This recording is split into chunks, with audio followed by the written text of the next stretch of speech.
मुलाकातें हुसैन नवाज, नासिर जंजुआ समेत वफ़द के दीगर अरकान भी मौजूद थे। साबिक़ वज़ीर आज़म सऊदी अरब के बाद दुबई में सियासी शख्सियात से मुलाकातें करेंगे। 21 अक्टूबर को दुबई से लाहौर पहुँचेंगे।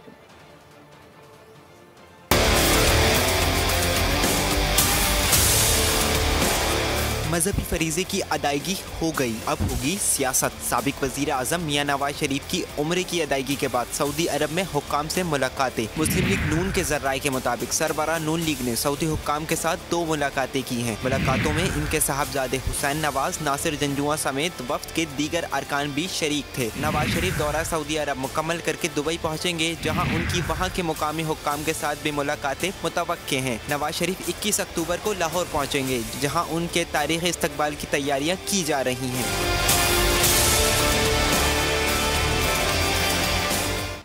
साइफर केस खत्म करने और चेयरमैन पीटीआई की दरख्वास्त से जमानत पर दलाइल मुकम्मल